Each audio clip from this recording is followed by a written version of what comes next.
Hello students, this is Dheeraj Suri and I welcome you all in Dheeraj Suri classes. So in this class we are going to discuss the question paper MSQE 2020 PEA section, which covers the objective questions. Certainly it has the multiple choice questions. There are 30 questions and some more instructions are given. This is the marking scheme, and this marking scheme states that if you answer the question correctly, you will get 4 marks. If you answer the question incorrectly, the student will get 0 marks, and if any student leaves the answer, he doesn't attempt it, then he or she will get 1 mark. So this is a way of awarding the negative mark, because if you don't know the correct answer, it's better to skip it, because if you answer it incorrectly, you'll get 0 marks, but if you skip it, you'll still get 1 mark. So this is a way of awarding negative marks. Right, okay. There are some more instructions. Use of calculators, mobile phones, all types of electronic devices is strictly prohibited. Okay, जी ठीक है, अच्छी बात है. So let us begin the question paper. The question number 1, it states that consider the following functions: fx is equal to x into sine 1 by x if x is not equal to 0, and 0 if x is equal to 0, and gx is x square into sine 1 by x if x is not equal to 0, and 0 if x is equal to 0. Options are: f is differentiable at 0, g is not differentiable at 0, g is differentiable at 0, but if it is not differentiable at 0, f and g both are differentiable, neither g nor f are differentiable. पहले question इतनी बार किया हमने कि हम इसको देखते ही बता सकते हैं that f is non differentiable, g is differentiable, so b is the correct option. But हो सकता है हम में से कुछ स्टूडेंट्स ऐसे हैं जिनको नहीं पता चल रहा, सर ये कैसे आप कह रहे हैं, तो मैं इसको डिटेल में आपको एक बार डिस्कस करके दिखाता हूँ. देखिए, so I'm starting from question number 1. Now, for a function to be differentiable, the necessary condition is that the function must essentially be continuous. अगर function continuous नहीं होगा तो differentiable नहीं हो सकता है. Right, so let us begin from the first function fx is equal to x into sine 1 by x if x is not equal to 0, and it is 0 if x is equal to 0. So first of all, let us check the necessary condition, क्योंकि अगर necessary condition fail कर गई तो differentiable तो होगा ही नहीं. तो हम पहले continuity check करते हैं. तो for continuity we have to find the left hand limit. LHL is limit x approaches to 0 from negative side, x into sine 1 by x. Now see, the range of sine function is -1 to 1. So the value of this sine 1 by x will essentially lie between -1 to 1, right? But what would be the actual value? This is not defined here, because sine 1 by x, when x is approaching to 0, we cannot have any definite answer, right?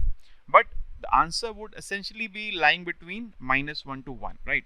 And when this value, which is lying between -1 to 1, gets multiplied with 0, because x is approaching to 0, so certainly we'll get 0, right? And if I try to find the right hand limit, again I will try to find the limit where x approaches 0 from the positive side, x into sine 1 by x. Same situation. Now again this sine 1 by x is lying between -1 to 1, and when it is being multiplied by 0, we get 0. So LHL is equal to RHL, and f0 is essentially 0, which is given in the question. So this function is continuous at x is equal to 0. But now we have to check the differentiability. Now for a function to be differentiable, its left hand derivative must essentially be equal to the right hand derivative. So if you find the derivative by first principle, it is fx minus, if I'm trying to find it 0, fx minus f0 upon x minus 0. Now I have to check this limit, right? Limit x approaches to 0, and you can check it from the left hand side, from the lower side of 0, or from the upper side of 0, to get the left hand derivative and right hand derivative. To make the things more precise, I can write left hand derivative is limit x approaches to 0 minus fx minus f0 upon x minus 0, and right hand derivative would be limit x approaches to 0 plus fx minus f0 upon x minus 0, right? So well, once we define this limit by putting the value of the function, we can take care of this thing, whether we are finding the left hand derivative or the right hand derivative. So now here it is limit x goes to 0, fx is x into sine 1 by x, f0 is 0, divide by x minus 0. Now this x and x gets cancelled out, so it is limit x goes to 0 sine 1 by x. Now essentially this, as I told you earlier also, the sine 1 by x will essentially be lying between -1 to 1, but what is its actual value? This is something which is not defined here. So we do not have any definite answer for this, right? No matter you're finding the left hand derivative or you're finding the right hand derivative, you won't get the definite answer for sine 1 by x when x is approaching to 0. So this is not defined. This is something which does not have any definite answer, right? Okay, so obviously this function, when derivative doesn't have a definite answer, the function is not differentiable. So fx is not differentiable. Similarly, if I look for gx is x square into sine 1 by x when x is not equal to 0, it is 0 when x is equal to 0. Now again I will test the continuity. It will again come out to be continuous function, left hand limit, right hand limit, and f0, all of these would be 0. But if I go for the differentiability, if I try to find g dash x would be limit x goes to 0, it will be gx minus g0 divided by x minus 0. So it is limit x goes to 0. Gx is x square into sine 1 by x divided by g0 0 divided by x. Again 1x gets cancelled with x. So now I'm left with limit x goes to 0 x into sine 1 by x.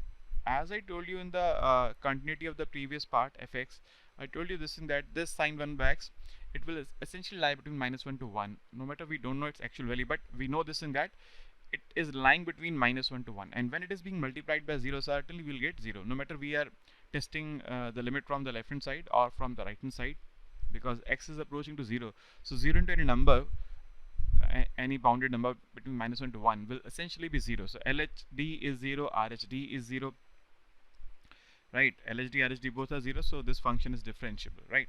So I can clearly state this thing that this gx function, which is x square into sine 1 by x, is differentiable, whereas the fx function, which is x into sine 1 by x, is not differentiable.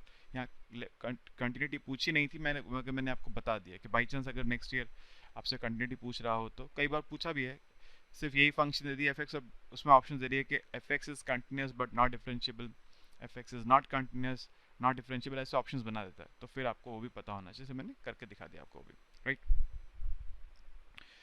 Now question number 2, how many ordered pairs of numbers xy are there where xy belongs to 1 to 100 such that absolute of x minus y is less than or equal to 50? Now what is meant by ordered pair? When I say ordered pair, then say 5 into 4 is something which is different from 4 into 5, right? So order is important. When I say ordered pair, order is important, right? 1 2 is different from 2 1, 3 2 is different from 2 3, like that. Now x and y, both of them are from 1 to 100. X can take 100 values from 1 to 100. Y can also take 100 values from 1 to 100. The absolute of x minus y has to be less than or equal to 50. So suppose x is 50, y is 1, the difference is 49. If x is 51, y is 1, the difference is 50. Now this is allowed, right? The difference has to be less than 50. Okay, it can be like this: x is 1, y is 50. Again the difference would be minus 49, but because it is absolute, so it will turn out to be 49. Same way, 1 minus 51 would be, absolute of 1 minus 51 would be 50 only. So we have to consider those values where the difference between two numbers after taking absolute is coming out to be less than or equal to 50. Well, there are two ways. One way is going direct, considering all those cases where the absolute of difference is less than or equal to 50, and the second way is skipping those portions where the difference is less than 50. Means we have to consider those cases where difference is more than 50 and then subtract them from total cases. Well, the second option is more easier and more smaller, so I'm solving it by second option. First of all, how many cases can be there? Total number of cases. It is question number 2. Total cases, because x can take 100 values, y can take 100 values, so there can be 10,000 cases. There can be 10,000 ordered pairs which can be made from these values, right? Now I have to consider those situations where the absolute of difference is more than 50. Now x and y, if x is 1 And if I take y to be suppose if I take y to be 52, if I take anything less than 51, then the difference, the absolute difference is 50 or less. Suppose for example if I take 51, then difference absolute of difference will be 50, but I have to take those values where difference is more than 50, right? If I have taken 52, so now difference is 51, absolute difference, right? 51 which is more than 50. If I take 53, again it is 52 which is more than 50, and I can go up to 100, right? So if x is 1, y can take from 50 to 100 values. If x is 2, now if I take 52, the difference will come out to be, absolute difference will come out to be 50, which is not allowed here.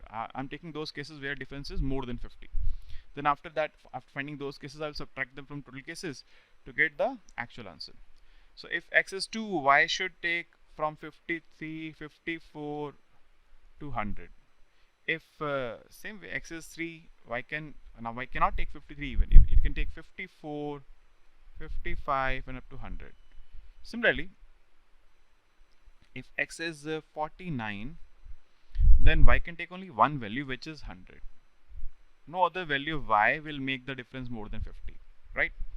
And if x is 50, we cannot have any value of y for which the difference is less than or equal to 50, greater than 50. If x is 51, we cannot have any value y for which difference is greater than 50. You can arbitrarily choose any values of y, and you can verify this thing, right? And now if y is 52, if y is 52, x can be, sorry, if x is 52, y can be only 1. Y can take only one value, which is 1. Any other value will make the difference less than or equal to 50. If y is 53, x can if x is 53, y can be 1 or 2. If x is 54, y can be 1, 2, 3, like this. If in this way, if we go up to 100, if x is 100, y can be 1, 2, 3 up to 49. So what are the cases here? 52 to 100, we are skipping 51 values, so we are taking 49 situations. 49 ordered pairs can be possible, then 48 ordered pairs are possible, 47 ordered pairs are possible, and here only one ordered pair is possible, that is 49 and 50. And we don't have any ordered pair here, we don't have any ordered pair here. Now 52 onwards, we have 1, 2, 3 up to 49. So you can clearly see we have to add 1 to 49 two times. 1 to 49 two times. What we do, we add 1 to 49 once and we multiply it by 2. So number of cases where absolute x minus y is greater than 50 is twice of sum of 1 to 49 natural numbers. Means you know what is the sum of n natural numbers? N into n plus 1 by 2. So 49 into 49 plus 150 divided by 2. So it will be to cancel 0, 45, 24, 2450. So required number of cases where sum is less than 50, less than equal to 50 is 10,000 minus 2450. ये तो वो cases है जहाँ पे सम 50 से बड़ा है. हमें चाहिए जहाँ पे सम 50 से छोटा है. टोटल केसेस में से जहाँ पे सम 50 से बड़ा है माइनस कर लीजिए. So it is 7550. Otherwise direct way भी है, उसमें फिर आपको बहुत सारे सिचुएशंस हैं वो प्रॉब्लम में डाल सकते हैं, इसलिए मैंने आपको ये इनडायरेक्ट वे बताया. C is the right answer. Now question number 3. Let ABC be a right angled isosceles triangle with angle ABC being right angled. Let D be the midpoint of AB, E be the foot of perpendicular drawn from side D to side AC, F be the foot of perpendicular drawn from side E to side BC. What is the value of FC by EC? देखने में तो question लगता है पता नहीं कौन सा geometry का क्वेश्चन आ गया, लेकिन पाइथागोरस थ्योरम की बड़ी सिंपल सी एप्लीकेशन है. देखिए आप इस बात को अच्छे से समझते हैं. if we have a right angled triangle, rather if we have a right angled isosceles triangle, right, this is right angled isosceles triangle A B C, right angle at B. Isosceles है तो कौन सी दो sides equal होंगी? Perpendicular base equal होगा. This is A this side is A, AB is A, BC is A. Then what would be AC? AC would be under root AB square plus BC square. So it will be A root 2. A root 2. So AC is side root 2. Right? AC is perpendicular base root equal side root 2. और आप ऐसे ही AB या BC भी निकाल सकते हैं AC by root 2 करके. If I have to find the perpendicular base, it will be hypotenuse by root 2. Simple सा रिलेशन आपको ध्यान रखना है, राइट? तो ये एक रिलेशन मैंने आपको बताया. अब इस क्वेश्चन पे चलते हैं हम लोग जरा. Let us move to this question. मैं एक बार राइट एंगल ट्रायंगल दोबारा ड्रॉ करता हूँ आपके लिए, ठीक है? This is something which I have to draw. This is A, this is B,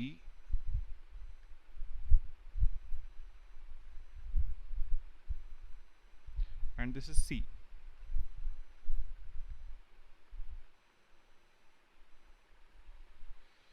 This is the hypotenuse, right? Okay, so we have the triangle. Now we let's go back to the question. The question says that D is the midpoint of AB. We have to consider the midpoint of AB. 1, 2, 3, 4, 5, 6. Fortunately, I took it till 6 lines, so I can easily get the midpoint of AB, which is D. Now from this point, I have to draw a perpendicular on the side AC. This is the perpendicular on the side AC, and this is E. And further, the question says that let F be the foot of the perpendicular drawn from E to BC. Now from F, I have to draw one more perpendicular to BC. No.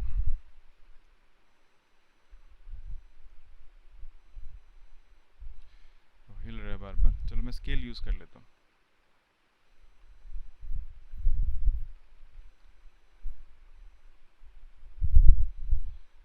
Let us use this scale, and this point is F, right? It is also perpendicular. Now question says we have to find the value of FC divided by BC. FC divided by BC. Right. Okay. So again we start from the same assumptions. Let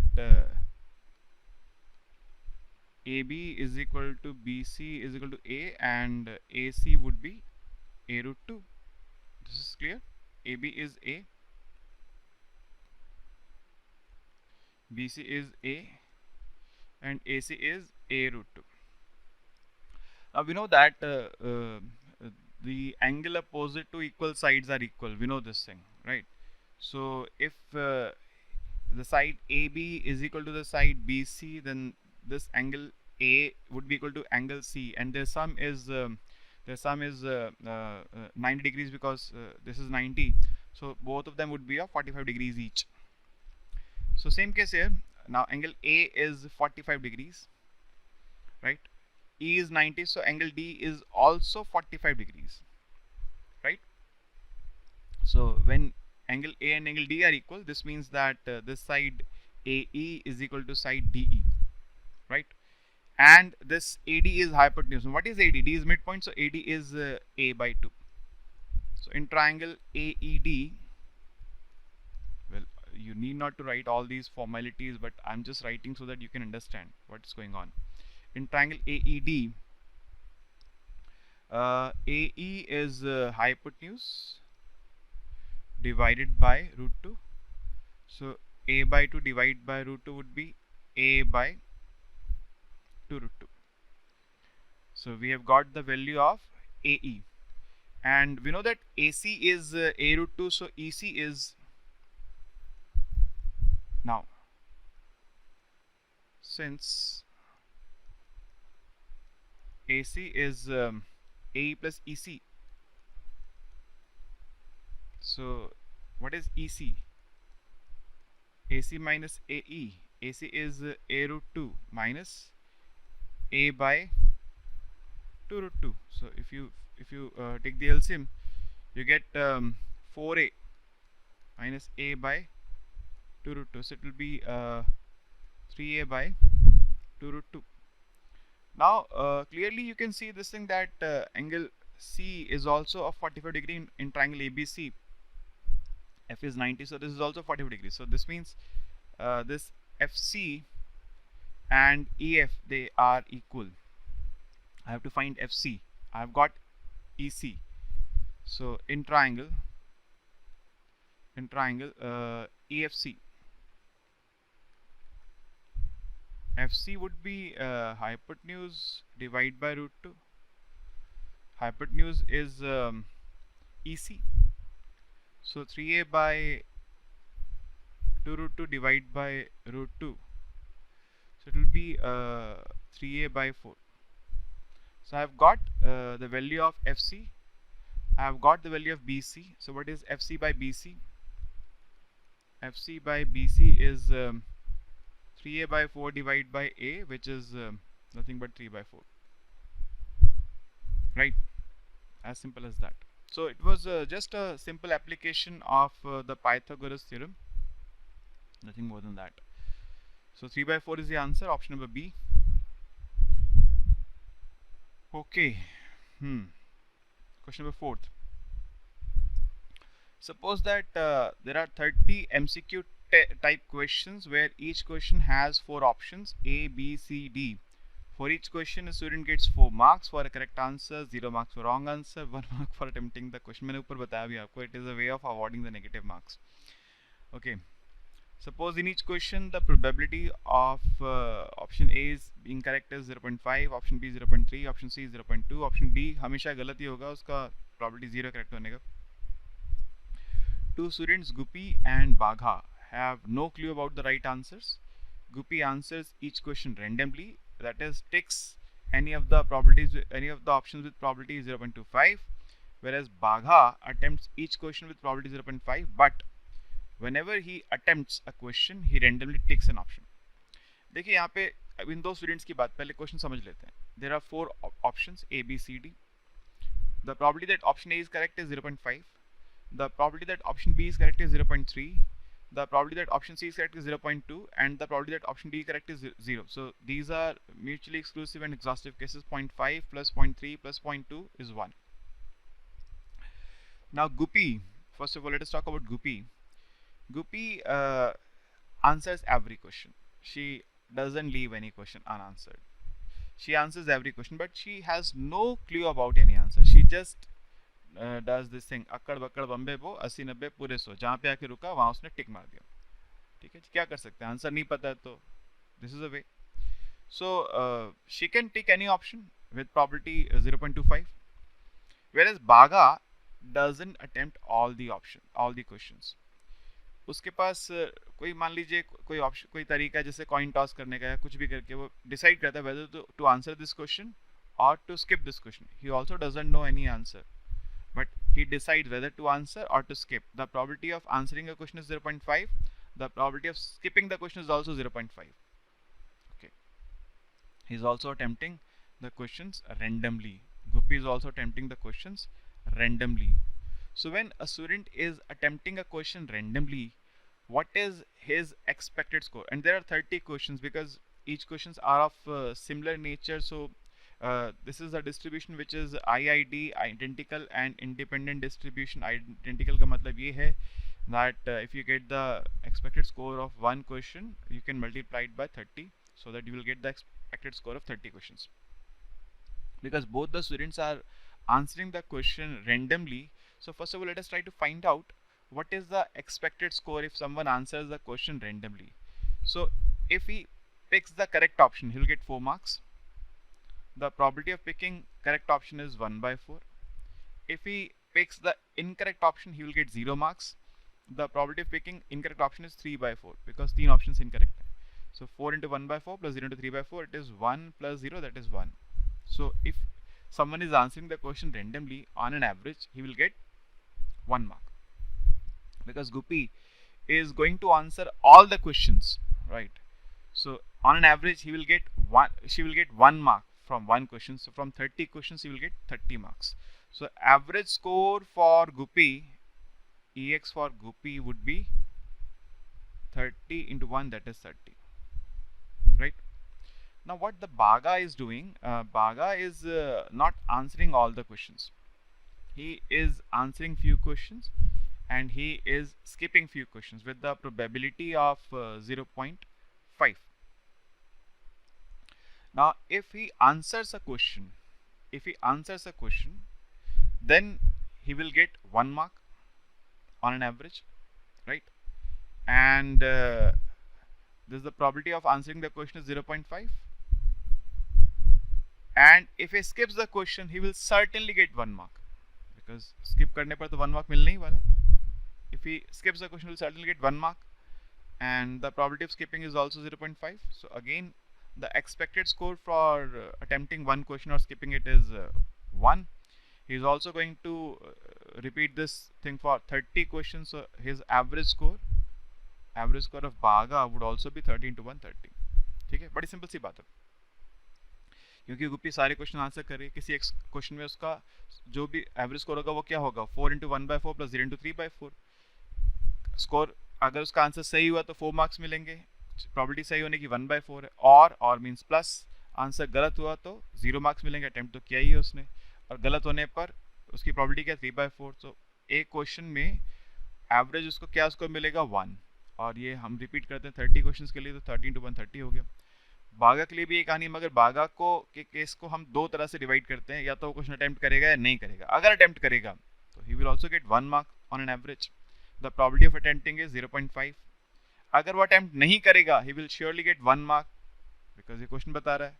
the probability of leaving is 0.5. तो एक question में attempt करे या ना करे, on an average उसका score क्या है 1, और 30 क्वेश्चन है तो he will get 30 on an average. So Guppi will get 30, Bhaga will get 30.